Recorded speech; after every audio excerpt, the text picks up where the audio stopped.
the days when it seemed like every other game released on the Famicom was an adventure game? We're really running low on that genre now. By my count, there's only 2 left after Shounen Ashibe, Nepal Daibouken no Maki, and they're both, weird. Shounen Ashibe was a comic strip. Yep, not a comic book, but a comic strip that appeared in Japanese newspapers. Ashibe is a young boy who finds a baby seal that falls off the back of a truck, and he adopts the seal as a pet. Over the course of the strip, his family moves to Nepal for a while, which is where this game comes from. The loose plot, and I'm being very loose with this, is that Ashibe gets a letter from one of those friends in Nepal and decides to travel to visit them. And it's loose because the first third of the game is just finding the baby seal Goma, and then at that point you get the letter, and then the next third of the game is preparing for the trip to Nepal, and then the final third of the game is trying to get to Nepal.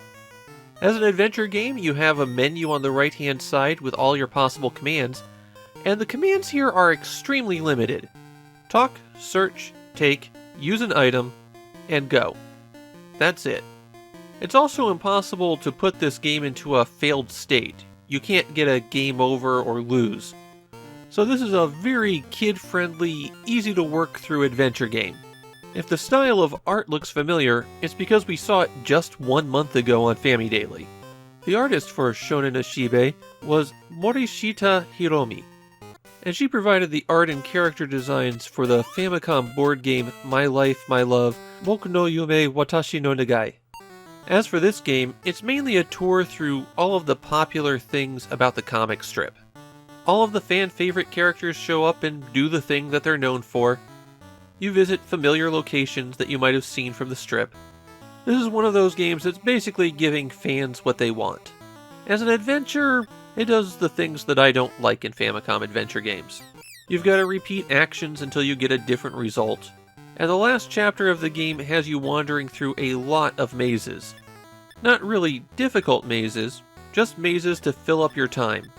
You save the game by using your journal from your inventory, and there's only 1 save slot in the game. But at least it's a battery save. This was not the first Shounen Ashibe game. Only a month before this, there was an RPG released for the Game Boy that is by all accounts truly awful. And there is another Shounen Ashibe game, a platformer where you play as Goma for the Super Famicom. Shounen Ashibe Nepal Daibouken no Maki is relatively popular in Japan, and I think this is one of those cases where it really appeals to people who are already fans of the material. I don't have any connection to Shounen Ashibe, so I can't really get into it. Though I did think some scenes were kind of funny. Like when you're trying to smuggle Goma through airport security by making the baby seal look like luggage. But beyond that, there really wasn't much in here to appeal to me. As cute as the baby seal is, it's just a generic adventure game. And there's nothing here that really stands out.